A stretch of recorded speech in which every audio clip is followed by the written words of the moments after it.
Stories of hope where hearts connect. Side effects may include joy, advocacy, and inclusion too.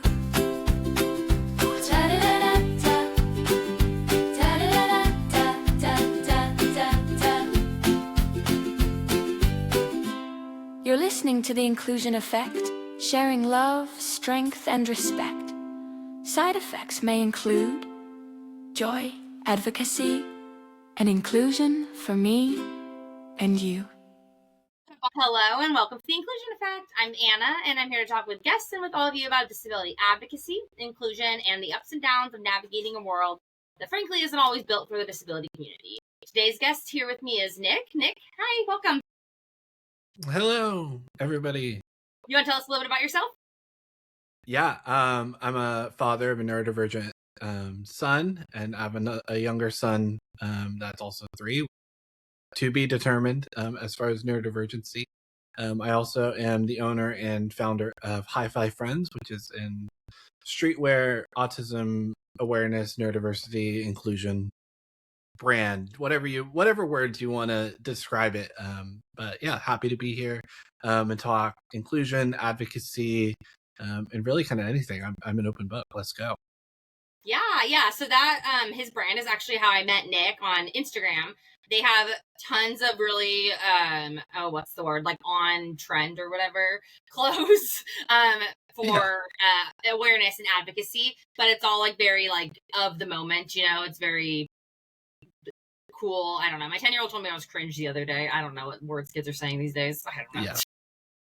6, 7. You know, I was told that's not what they're saying now. She said, "No, Anna, nobody says that." I was like, "Okay, sorry." Okay. I don't know. Right. Yeah. So, how did you start on your disability parenting journey? What was the beginning of it like for you? Oh man, a crazy show. Just kind of thrown into it. We sent our son to TK, and he was thrown into a gen ed class, and we're like, okay, this is cool, blah, blah, blah, blah. Drop him off, get a couple hours free time. It was like super awesome.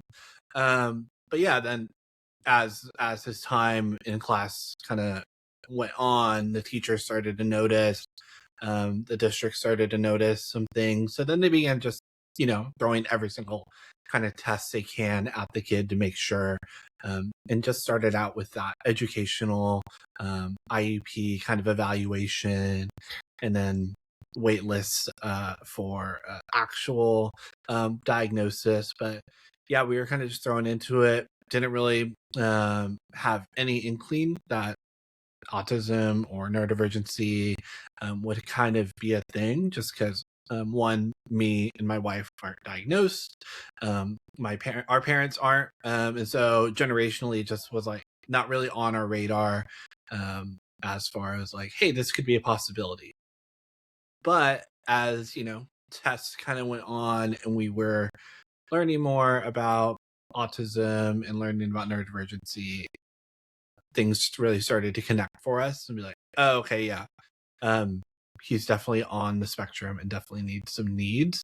And so kind of, I feel like that's the story for most parents, especially for their first child, and maybe even the first diagnosis in the family as well. Like, oh my gosh, I didn't know this was a thing. And then, just got to roll with the punches.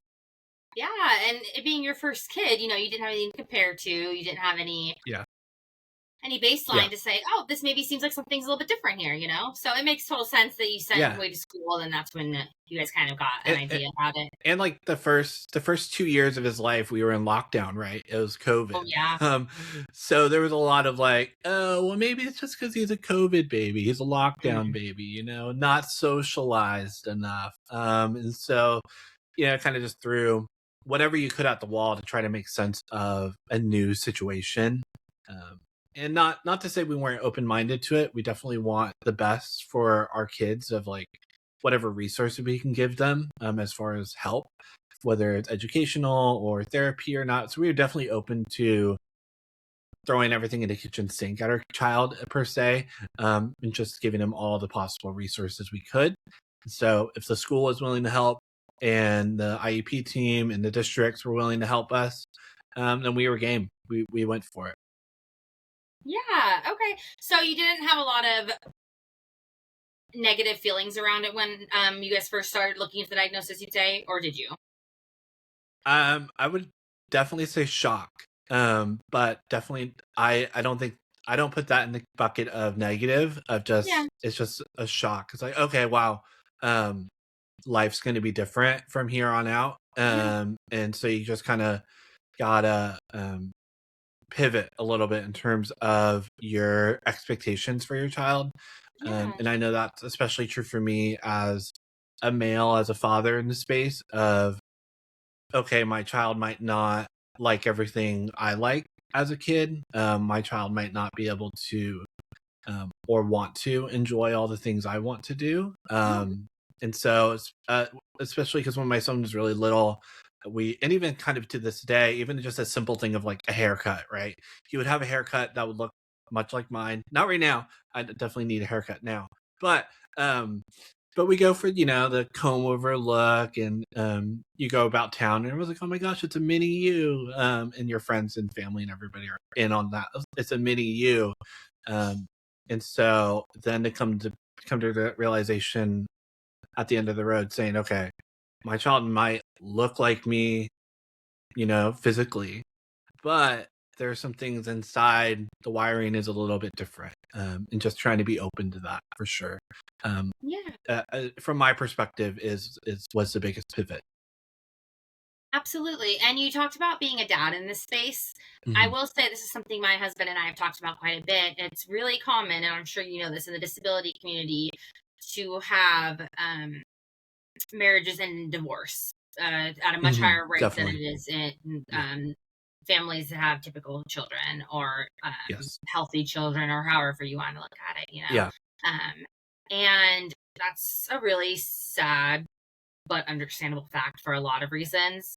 What do you think has really helped you guys not be part of that statistic, I guess? Oh man. I think a lot has shaped my life and my wife's life as well.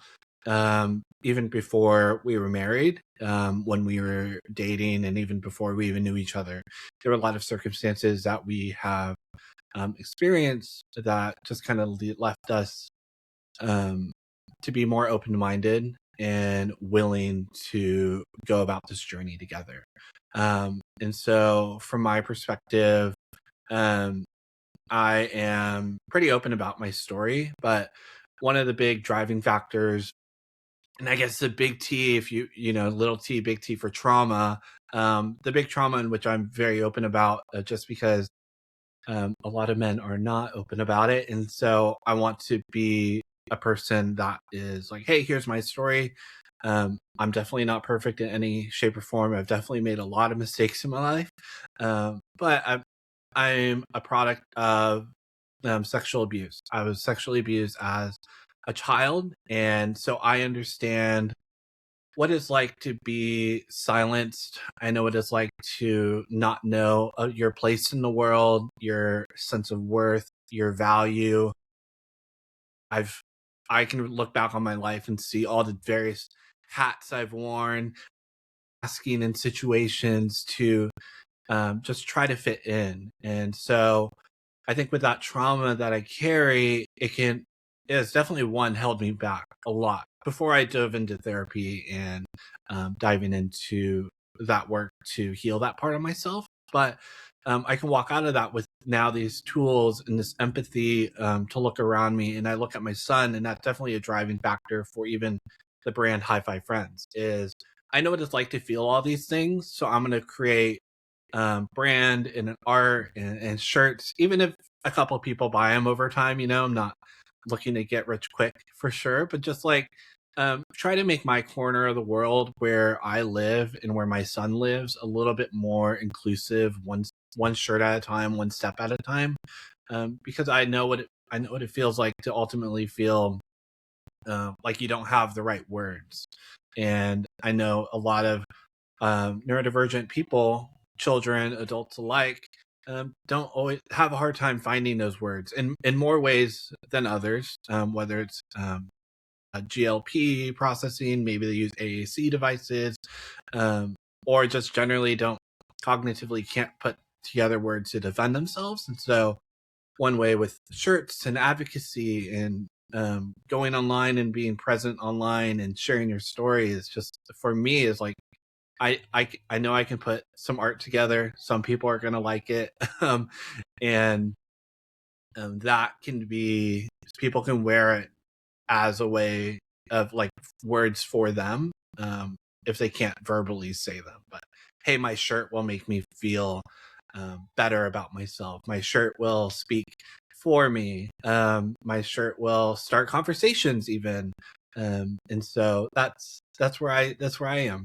And so back to your question about marriage, and obviously divorce rates are much higher in this community. I've definitely looked at the research as well when I begun of like, and I mean, it's just astonishing because I can look at just even the followers I have on Instagram, and I'm sure you can look at your professional dashboard as well, and you can just see the imbalance of, Yes. oh wow, like 90+% of my followers, if not even close to 100, are Yeah. females. Mine's like Even as 97%. Yeah. yeah, it's just so high of like, there's just so many more moms present in the community. So then as a dad, I'm like, okay, where's where's the dads? Where are the fathers, the father figures even? Like the coaches or the uncles and so on, the males that are in the space. And so definitely trying to bridge that gap. I think it's a long way to go. There are a lot of awesome dads out there putting out content and connecting with other fathers. And so just trying to be a part of that noise for sure. Well, I have like 10 different thoughts. One, thank you for sharing. Mhm. I do think it's so interesting. Not all present dads in a family with a disabled child have this in common, but you and my husband both went through a lot as kids. I won't share his story. He's not Mhm. here right now, but Yeah. um we you guys definitely have a lot in common. And when we first found out that Addie had Down syndrome, which is different than autism, of course, because she was still in my belly, so we got a little bit of a heads up.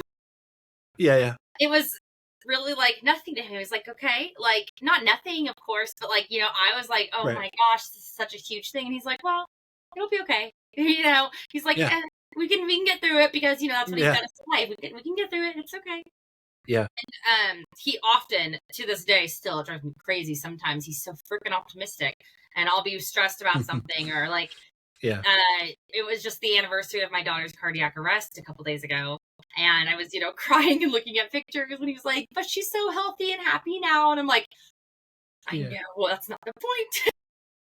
So Yeah. I do think that Yeah. kind of built you guys to be ready for Mhm. anything, really, like to be able to Yeah. deal with things, and kind of, as struggles come your way, you're able to just kind of roll with it and adapt. Yeah. And I think that's a really, really Yeah. great quality that not everybody has. I also wanted to say Totally. that in the Down syndrome community, there's a organization called DSDN, Down Syndrome Diagnosis Network, and every year they hold moms retreats and dads retreats. And my husband has gone and I've gone, and the moms retreat has hundreds and hundreds and hundreds of moms, and the dads retreat has like 40 dads. It's just Mhm. it's wild. It's totally a different Yeah. beast, and it's Totally. really, there's a lot that I can go into about why that is. A lot of stuff that's Totally. misogynistic, honestly, but that's not the point of this Yeah. conversation, so that's okay. Yeah. But I Yeah. love that you're a dad and you're out here proudly advocating and you're doing the thing and showing up for your kids, and I think that's amazing. Thank you. Yeah, Thanks. definitely got to lead by example. Yeah, for sure. So how did you It's get just also into? Oh, go ahead. I was just saying, it's just part of like, for me, it's just like, if it's not out there, I'm gonna build it type of thing. Yes, Like, yeah. Like if it's like nobody's I'm doing it, why looking not for, me? yeah, they're totally I've made a lot of friends in this community online with a lot of the other inclusive brands, and I think they're phenomenal. There are a lot of talented artists out there putting together amazing pieces, and um yeah, not I don't know. I'm trying not to phrase it of like, oh, I would never wear that, wear that. But my wife does. My wife and I do buy a lot from other inclusive brands. But for me, and maybe it is because I could be neurodivergent. I don't know. But there are some shirts where I'm like, okay, that's cool, but am I gonna wear it? Do I Hmm. want to wear that? Yeah.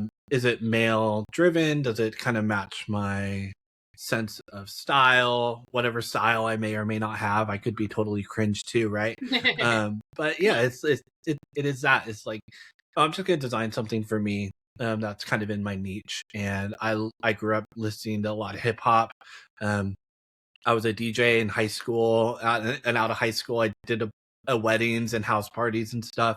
So I was very much into music. My uncle was a DJ in LA in the '80s, and so I have a lot of influences for hip hop and just like really good music. My parents are product of the '80s, and so I have a lot of '80s music in my blood, and so yeah, I take a lot of like the nostalgic fandoms and just the crazy things. And even just, I was thinking about yesterday, even of like hip hop in and of itself as a genre is very much built upon sampling.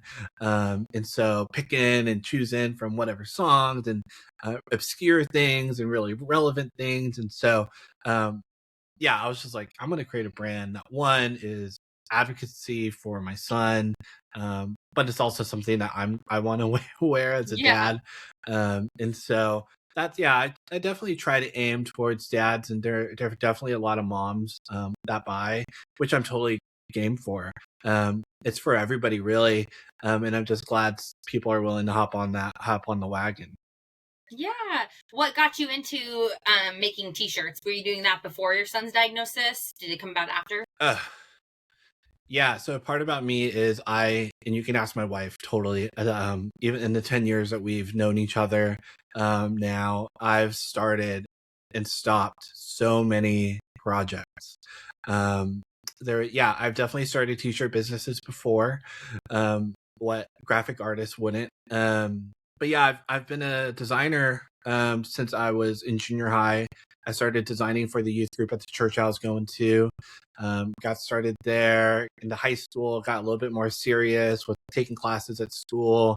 Then after I graduated, I just jumped into freelance full time, and um, but now I'm in the B2B world as a designer, in a super sexy healthcare adjacent space. So you can imagine what kind of designs I'm designing day to day for my job. Yeah. Um, but yeah, before this project, High Five Friends, I think I told you before, I was podcasting, and then before that, yeah, I've just tried so many different projects. I said I was a DJ for a time. Um, this is the first project in 10 years where I feel like I am the most comfortable, um, as a person, as a just an everyday person that just feel more comfortable in this space, designing shirts. I think the cause is amazing. Obviously, it's very personal to me. It touches my life. Yeah, I'm definitely not a apparel designer by profession. I'm just kind of jumped into it a couple months ago. I was like, let's just go. Let's roll. I think there was so much about me um, previous to this where imposter syndrome. I'm sure you feel it as well. Of like, oh, I don't think I'm good enough for this. I don't think I can do that. Um, and even back to the whole dads in the space thing, I definitely feel that as a dad is like advocacy because I'm like, oh my gosh, I don't know if I can be that guy. I don't know if I can go in front of the camera and create content all day talking about advocacy. I'm learning new things every day about neurodivergency, all sorts of disabilities, inclusion, and I just have to be open minded and listen to other people. That's one thing I've learned is there's so many things, especially in my own personal journey as a survivor of sexual abuse. I hid that secret for so long. I hid it for almost 21 years, from most of my life. I hid that from people. And so if I can reflect on my own story, even with that large of a secret, just think about how much you don't know about the other person on the other side of Instagram or TikTok, or even the other side of this podcast. You and I, we just met. This is our first time talking. There's so much we don't share with other people, that's just kind of hidden, whether it's personal. Maybe you didn't mean to not share it, for whatever reason.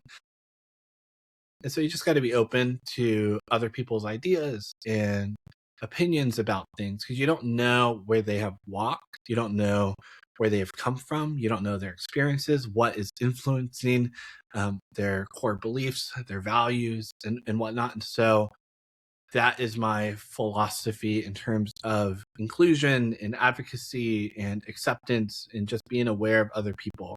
Is it's okay to believe what you want to believe, Anna. It's okay for you. It's you, listener. It's okay for you to believe it, as long as it's not impending on somebody else. It's not causing harm to somebody else. Yes. Then I think that it's fair game, right? It's fair game. That is something I've said as long as I can remember, probably back into like teenage years, is that like, I don't care what you do as long as it's not hurting anybody or hurting yourself. Like, I don't care.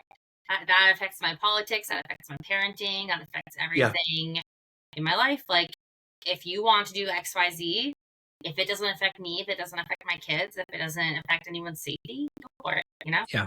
So, yeah. And then don't yuck my yum. Don't yes, yuck my yum. Yeah. A podcast as well. that says that all the time. Yeah, exactly. Love that. Yeah.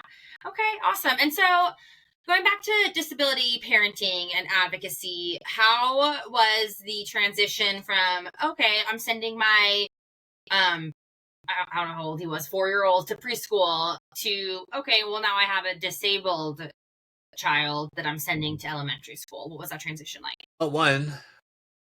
The transition was interesting. Well, I don't know. Interesting is not the right word, but I will find the right word along the way. Yeah, he was going to one school, and then that school didn't have a sped class, and so now he has to go to another school.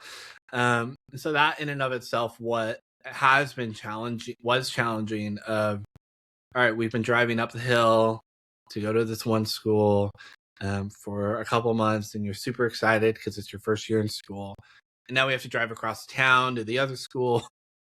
Now you got to meet new friends and a new routine. And so that was already hard, because we drove by his first school pretty much every day just to get around town. And so it's looking out the window and saying, hey, that's my school. That's my school. It's like, oh, no, buddy, you're going to this other school now.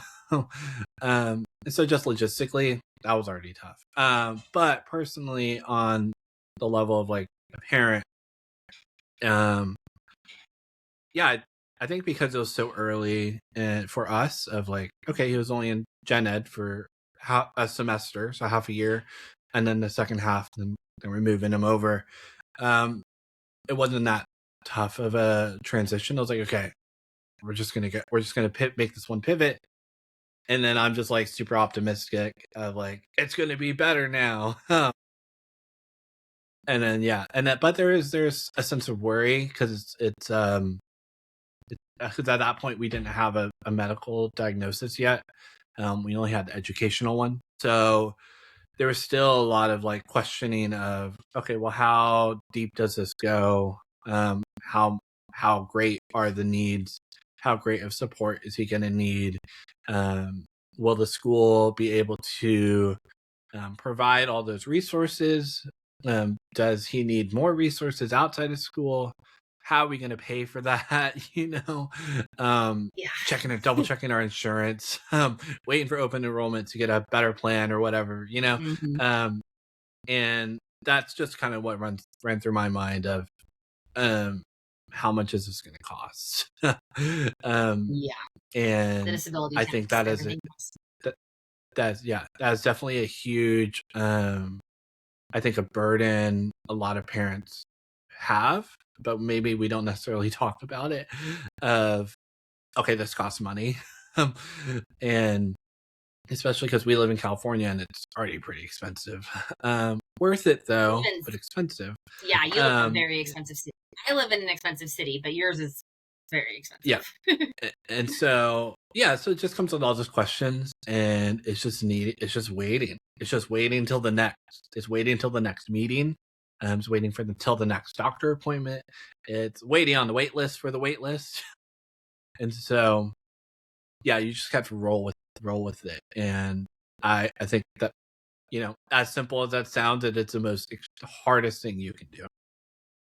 It really is, because all you can do is wait and see what's going to happen, and then you could be as proactive as you want, but at the end of the day, you're still reacting to outside stimuli and how they're Mhm. treating your child, handling your child, Yeah. accommodating your child. So Mhm. it's a waiting game always. Yeah.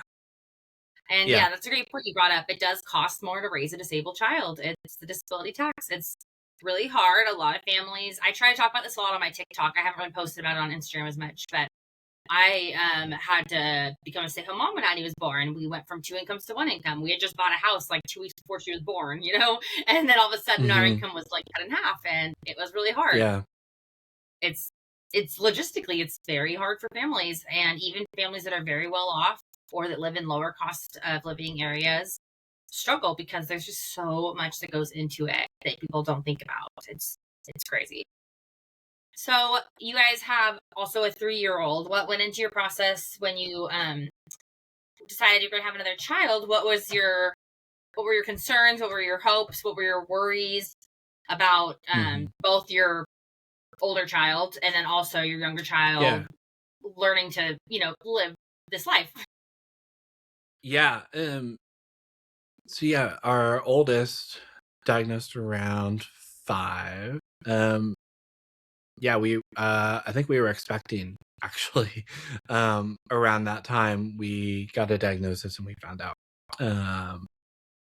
As far as my memory remembers things, I could be wrong as far as timeline, but I'm gonna guess, and I'm guessing that is what was happening.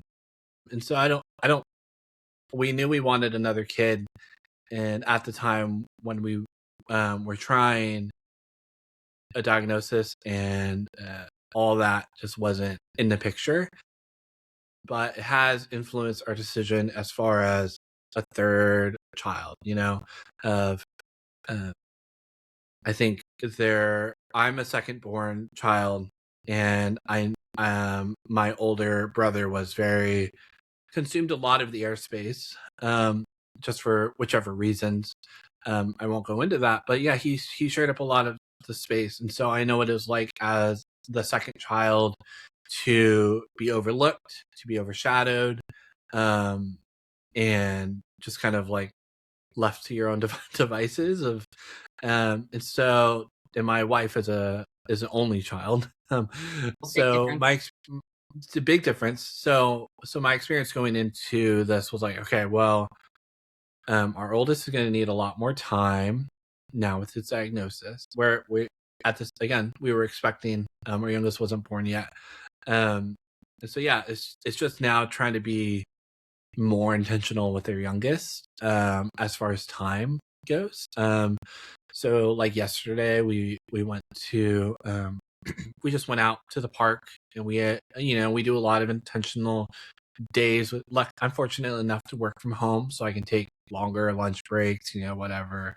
And so yeah, we're very intentional with him of like, okay, while your brother is at school, we're gonna go do all these things with you, just because his older brothers need some more attention at home, when he is home. So just really trying to be, I think that's just the word, intentional with your time. You only have so much time in the day, so figuring out how to balance it between a higher support needs kid and a kid who's still kind of growing, and we don't know yet if or when he may or may not be neurodivergent, but his brother is, and we're pretty sure the parents might be. So the chances of you also roll the dice. But yeah, it's just intentionality, and so a third child is definitely not in the picture, because then it's like another roll of the dice of also twins running in my wife's side of the family too. Gosh. So it's like we don't want to end up with 4 kids. So it's just a whole gamut of it's like at the end of the Avengers movie, right? Doctor Strange is like trying to figure out all the possible situations that could happen in this fight against Thanos. So we're just doing that in our own minds of, okay, we could have 4 kids with twins. The 2 kids could be higher support needs, yada, yada, yada. And just trying to play a game of mental chess of all the worst case possible scenarios. So let's just play it safe and stick with the 2 we got. And give them the best version of ourselves as parents each and every day. Yeah, that's another great point that people don't think about nearly enough. We had planned, my youngest 2 are 15 months apart, and we had planned on having one more, basically, not maybe that close, but really keeping them close together and then being done. And then Addie was sick, and Addie had all these medical things that she needed, and then even without that, she still has Down syndrome. And so we didn't have another baby. And now we are adopting and finishing our family, but we're doing it in a different route, and we waited. Yeah. She's going to be 4.5 by the time we're done with this process. She'll be older. Like, it really affects families in a lot of ways. And to your point about intentionality, that's something that my husband and I also really, really focus on, is making sure that all of our kids feel seen and heard, and like they get attention separate from their siblings and separate for they're their own people. Really, it's called glass sibling. When you feel like what's the description I saw on TikTok? It's like when you feel like you're looked through because you have a sibling that is either disabled, medically complex, etc., and so your parents just always assume you're fine and assume that you don't need anything because you're the easy one or whatever, and that would suck. So I think intentionality is really important in that case. Yeah. Okay, that's awesome. I love that. And does your youngest do you guys do they know? I don't know how verbal they are. At 3, my kids weren't really talking much, but every kid's different. But do they know what autism is? Do you guys talk about it? Is that something that they're? Oh yeah. Yeah. Okay. Yeah. I know every family. Yeah. We there are these you might have heard it. I forget the author, but there's these books. They're called a children's book about, and then whatever the topic is. Yes. So we have that. We have one about a children's book about autism. And a children's book about bullying. And so every time we kind of see them in the wild, we try to pick it up. But we read both of those to them actually quite often. Even the autism one, even to our child with autism, we're like, "Hey, this is what you have," and he's like, "No," just like, "No, that's not me." And so we're open. As far as using words and giving them professional words in quotes, as far as like labels and stuff. And so we're pretty open about, hey, this is autism, and your classmates might have, we don't know the diagnosis of the classmates, but we're like, your classmates might have this, you might run into other people that have this, mommy and daddy might have it, and so we're open about all those things. And it's fun. I was talking to an author a year or 2 ago when I was podcasting, and I was interviewing her about her book. And her book is called I forget the name, but her name is Jenny Booth Potter, and it was a book about how she no longer wants to be racist, and talking about her life journey and how she got there.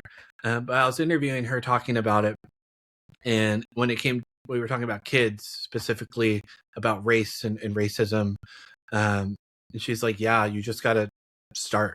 You just got to start talking to them. You might not have all the answers right away, as far as race and racial division, the history, and yada yada yada." And that kind of just stuck with me. Of like, hey, I might not have all the right answers, but if I'm open about dialogue with my children of like, hey, I'm learning about this too, and I definitely am learning about it with autism and neurodiversity every single day. It's just like, hey, if they have a question, like, let's figure out the answer together. Let's be open to discovery and learning new things and just being open about it. And so, if you're a parent out there and you're like, I don't know how to talk to my kid about this, you might not have the right words right away, but if you just start talking about it and being open about even your vulnerabilities and the holes in your knowledge, I think that's a great place to start. Your kids are never too young and never too old to open up the conversation about inclusion and other people. And so I think that's very important. I'm glad you asked that because, yeah, we definitely try to talk to our kids about other people's differences, whether it's race and cultures and languages. As we're in Southern California, there are a gamut of languages you hear every single day, and a bunch of cultures you're running into. It's definitely a very diverse area. Even in our own little family, I'm second generation Filipino. I'm half Hispanic. There's some white mixed in there. My wife's first language is Spanish. Like, she's half Hispanic and white, and so we have all these different cultures, even in our own family, that we're trying to introduce to our kids. And so, yeah, there's a lot I'm still learning about my own Filipino heritage. It was kind of hidden from me as a child. And so I'm rediscovering a lot of things. And so just trying to pass down any kind of knowledge to your kids about other people and other cultures and your neighbors. Because really, we're all neighbors just in this tiny pale blue dot in space, right? And so we got to figure it out somehow. And the first part of that is just open communication. Yeah, absolutely. If you don't talk to your kids about differences, then it's going to seem quote unquote weird. It's going to seem different. It's going to Yeah. seem foreign. And that's how we build up stigmas around these things. If they've never Yeah. seen a person in a wheelchair, if you've never talked to them about wheelchairs, then they'll see somebody at the store in a wheelchair and be like, what the heck? I can walk. My legs carry me around. Why isn't that person walking? That's weird. And Yeah. that's natural for a child to think that because it's different than them. But as parents, our responsibility is to introduce these differences and say, it doesn't Yeah. mean weird. It doesn't mean wrong. It doesn't mean negative. It just means different. That's all. Totally. So, yeah, I Yeah. love that. That's great. What would you tell a parent that's just starting out on an autism diagnosis journey? What advice would you give them? I think the first thing that comes to mind is find the foot you're going to pivot on. I grew up playing a little bit of basketball, nothing serious, just rec league. I was definitely a ball hog, not good in any shape or form, but I love and I appreciated the game. I grew up watching Kobe Bryant and Shaq on the same team, and so that's era of basketball I'm familiar with. But yeah, I just think about like find the foot you're going to pivot on, and to just kind of put that into real life scenario of just like ground yourself enough to the point where you're comfortable, but still ready to kind of move. And so, yeah, I hope that makes sense. It absolutely does. It's always changing what Yeah. your child needs. It's always different. Yeah. And it can Yeah. evolve, and how they react to the outside world's always evolving. So you might get into a routine, Yeah. and all of a sudden one day that routine doesn't work, and that's okay. And you got to be. Oh, go ahead. Yeah, I think that foot that you're finding that you're planted in, it's a symbol of like you're not going to push me over that easy. So definitely in terms of advocacy and fighting for your child and all the needs and supports they might need, find that footing to where you're not going to be knocked over by the system that may want to cheat your child Yes. for whichever reason. But still kind of be ready to move with it, be a little flexible. That obviously is very nuanced with whoever's listening to this, wherever you live geographically, whatever resources are available to you in your specific need. Be ready to fight for it, but also be ready for, okay, maybe we might not get 100% of what we want, but maybe we'll get 95% right now or 80%. And just still kind of hold down. I'm still going to fight for 100, but I'm going to be okay with I think there is a certain point where you have to be okay with whatever is available to you, just because the system in which we live in is broken, and it's just super complicated and nuanced. And unfortunately, we can fight every day for 100%. But I know the harsh reality is everyone will not get 100%. And so keep fighting for it. Don't give up. Hold your position, but be okay to pivot, because unfortunately it is not an all or nothing situation. It's a all or something. And so take what you can. Roll with the punches. It's super hard. It's super difficult. But there are a ton of resources out there. There are a lot of nonprofits in the space that are willing to work with you, reach out for help, ask questions, do a ton of research, talk to different people in different states and different geographic locations, and just try to get as much of a cohesive picture as you can of what is happening on the court to figure out your next move. And so that's my advice, is just hold your ground, but be okay with moving a little. Nic, I love that. I wish that had been my last question for you, so we could end on that great idea, that great thought. I messed up as a host. Oh, no. Okay. Very good. I love that. That is cut so it. Add important. it at the end. Right? Yeah. Copy and paste. Okay, I really do Yeah. just have one other question. I was getting ready to wrap it up, though. That was perfect. But what do you think is your child's strengths? What do you love most about them because of or despite their diagnosis? What are they really kicking butt at? What's just something you want the world to know? I think it goes back to that story of when we read to my son that book about a children's book about autism, and he's like, "No, I don't." I think that's the greatest thing. Yeah, you technically have this label of autism, as a diagnosis. It's medically there. It's going to carry with him for the rest of his life, because you can't cure autism. No. It doesn't go away. And so, but the fact that right now he is like, I don't have that. He's super silly and goofy about it, but he says he doesn't have it. I think that for me is just so it's inspiring even as a parent to see that. Because I look at my life and I look at all the labels I carry, whether good and bad, traumatic, ugly, labels I carry with me. And he's just like, no, I don't have it. He just denounces it in whatever name. He's like, I denounce that. I mean, he doesn't say denounce it, but he's essentially denouncing it. And so that for me is that, our kids are so resilient. And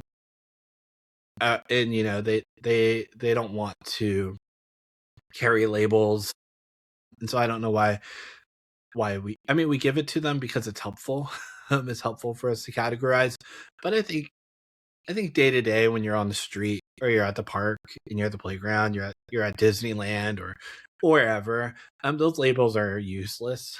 They're not super helpful, because at the end of the day, he's just a silly boy. He is goofy. He loves making jokes. He loves saying 6'7", whether it's on trend or not. Jury is out. Especially at the time of this recording, we don't know. But just I think when we look at our kids and we get caught up in whatever labels we want to give them, we miss out on so much opportunity of who they want to show us who they are. And so, yeah, I'll read to him every once in a while that book about a kid's book about autism. He's going to tell me no for as long as he wants to, but I want him to still tell me who he is and show me who he is. And I think that's really hard as a dad. It can be really hard as a dad and a father in this space because, like I said, I went into this with so many expectations of what my child will be. He's going to be that mini me. He's going to read all the same comic books I want to. He's going to love going to all the places I want to go. He's going to listen to the same music as me, watch the same movies, and come to find out I'm watching non-Disney movies. I'm watching the crazy like Dog Man movies that I'm not super interested in. For my kid. I'm going to the movies to see what he wants to see. I'm listening to the music. Like Spotify Rap just came out, and this isn't my autistic son's fault, but Bluey is my number one artist. And we're in the 0.1% of fans, and it like gives you a ranking. It gives you a ranking of how many other people have listened to Bluey more than you. And it's like just shy of 10,000. So not globally, many. There are only 10,000 more people globally in this world that have listened to Bluey more than us. And so you got to think about how popular Bluey is across the globe. And there are people that are probably listening to this podcast that have more than 10,000 followers on Instagram. So just think of that's a tiny number. Yeah. of people that listen to Bluey more than us. So yeah, you just let your kids tell you who they are. I love that. Yeah, That's so in no important. time. Well, thank you, Nick. Yeah. Thank you so much for being on this podcast. For anybody listening, where can they find you at online? At hi-fi.friends on Instagram and TikTok. You can go to hi-fi-friends.shop to look at apparel and stickers. We have lots of stickers, shirts for adults, toddlers, women's sizes, youth sizes. We're just trying to diversify, and my ADHD every day is like, let's put a new design up. So let's put a new one up, or I don't like that one anymore, so it's going away. Yeah. And we're still new, so I'm definitely trying to pivot and You're throw killing everything it. at You're the doing wall. great. Thank you. Yeah, Thank you. of course. And I'll put that in the show notes as well. To everybody Sweet. listening, if you've made it this far, please follow Nick and I. Leave me 5 stars. Share this podcast with a friend or two. Also follow along on social Yes. media. My TikTok, Instagram, and Facebook are all at The Inclusion Effect. And thank you so much to everyone for helping me build this community of passionate advocates. Nick, thank you so much. Yeah, thank you.